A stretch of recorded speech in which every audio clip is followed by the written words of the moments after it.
our lives to be filled with joy and pleasure and to look forward to each day. What prevents us from doing that? What is really the bottom line cause? How is it that your life maybe doesn't represent as much of this ecstasy as you'd like to have it represent right now? And I'll propose to you that what Bruce was telling you was absolute truth, and I'm just going to add a little bit to it. Whether you're living in growth and protection makes all the difference in the world. What determines that?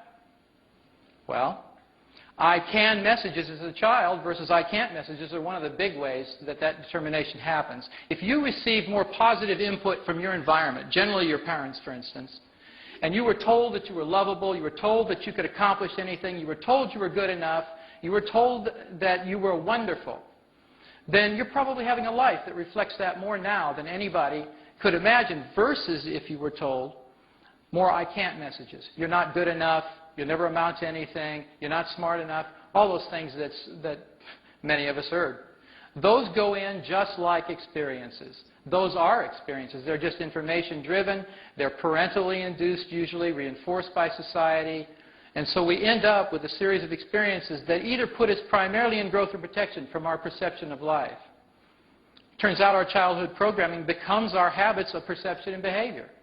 You get your programs early on. By about 5 years old, the psychologists will tell you, your personality is pretty well set. What they mean by that is you've had enough experiences to draw conclusions about yourself, and now you're either looking at yourself through the growth or protection filters. The good news is, even if you have produced these filters and you have habits that are supporting the perceptions and the behaviors that you don't want, they are changeable. They are changeable. Habits are usually the things that bug us the most because they are what they are. Habits are things that happen out of your conscious awareness. It doesn't seem like you have any control over them. You consciously try to control the habit. You say you're not going to do something, but you do it anyway. So I want to explain to you how the cycle of habituation occurs, why it occurs, and then ultimately how you can break that cycle. These cycles are really self-reinforcing, and let me see if I can explain this to you. I'm going to use the candle as a model because we talked about that earlier. If you're 2 years old and you're having your first encounter with fire, and it happens to be connected to a candle, and you crawl over to this fire, and it's a very interesting thing. You've not formed any opinions about candles or fire yet because you've never touched anything that was hot, and now you do for the first time. All of a sudden you've got an experience. The experience is hurt, ouch. That shapes a perception. The candle's no longer a general thing. Now it's a thing that could create pain. You have a perception of the candle. The perception creates a belief that candles are dangerous, or at least fire is dangerous. You've got it connected to the candle, but the main thing is the fire. That perception then shapes your experience of this candle. The experience reinforces the beliefs. What happens is, the next time you see a candle, instead of crawling over to it and sticking your hand in the candle, your perception of the candle as a possible source of pain keeps you from doing that. The fact that you're not going to go over there and stick your hand in that candle again, you'll never again have the same nebulous sort of perception. You're going to have a very specific perception of candles, and you're going to watch out for it. Now, whether as a child you learned about hot from sticking your hand in the fire and you got burned that way, or as you get older you have more complex experiences, you get burned in other ways. You get burned in relationships, as they say. That's a very complex form of burn, but it's a burn nevertheless.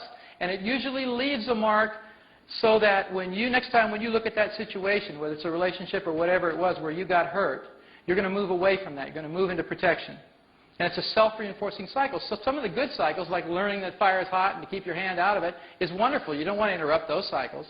But what about the cycles of self-deprecation? What about the cycles that say you're not good enough? What about the cycles that aren't very generative, that you'd like to get rid of? Then it would be important to be able to break the cycles.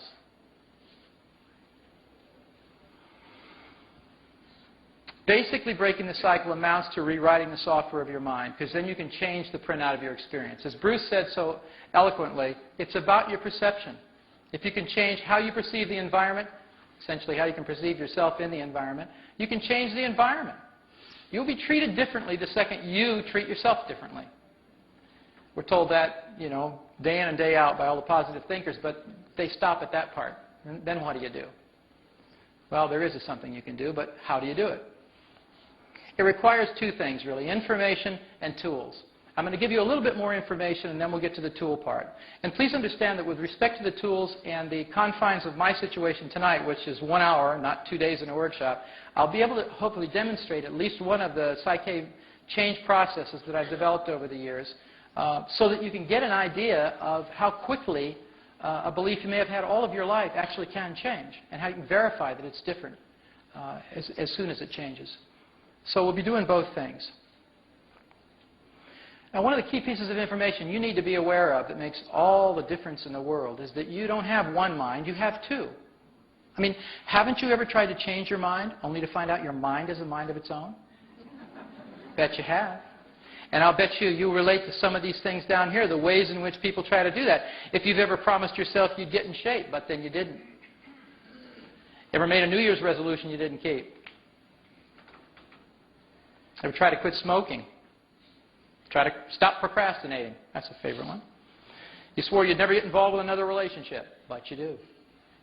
And the list goes on, and you can fill in your favorite personal one down there about what you've tried to change. And you said you wanted to change it, so there's a conscious intention, a commitment. You're a bright, energetic, committed person, but somehow it just doesn't come off. It doesn't happen, even with your intention focused in that direction. Let me give you a little rundown on how different those two minds are, because this is very important in understanding the nature of how change can take place very quickly and why it's been so difficult with the tools we've been given for the past 35 years, which are mostly positive thinking, affirmations, willpower, that sort of thing. I don't know about you, I tried them all. You know, they worked maybe 20% of the time, very frustrating, but it was best we had at the time, so people kept doing it. Just say your affirmations. Just do that meditation. Just do it over and over and over again. The problem was, it turns out, we were mostly talking to the wrong part of the mind that's in charge of habits, in charge of the change. Look, conscious mind's volitional. It sets goals, judges results, and it likes to try new things. That's the one that says, hey, there's something good happening. Let's go out and do it. Let's go into an environment we've never been in. Let's ride the killer roller coaster. Let's do a bungee jump. You know? It's the one that would say, hey, that's a great idea. But your subconscious mind isn't like that at all. Subconscious mind says it's busy monitoring the operations of your body, basic things like motor functions, heart rate, digestion, and it prefers the familiar. It's the part of you that likes to play it safe. It wants to know what's going to happen in the next moment. It doesn't want something new to contend with. Its basic job is to keep you alive and safe. So why would it want to bungee jump or get on a roller coaster? It's not interested in that. So remember, volitional and habitual. Two different components of you completely. The conscious mind thinks abstractly. It's conceptually based. The subconscious mind thinks literally. It sees the world through your five senses. Bruce mentioned the five senses. You're going to see, hear, feel, taste, and smell. That's the only way the subconscious mind can know reality. The conscious mind is the one that reads all those self-help books. It's the one that says, yeah, aren't we inspired? Let's go for it. It's got all of that energy about what you're going to do. It thinks up all those really great ideas. But without communicating the ideas to the subconscious mind adequately, you usually don't go anywhere. You get very excited. You ever been to motivational speeches? I mean, just plain flat motivational speeches. I mean, when I was in the corporate world, boy, we just did a lot of those. And I'd go into those things, and they'd just whip you into a frenzy. I was clapping and stomping and yelling and screaming, and I was so happy. And then as soon as that motivational speaker left, so did the motivation. If you didn't get him or her to come back, which is the point of it, of course, if you come back and get that fixed, you get cranked up again.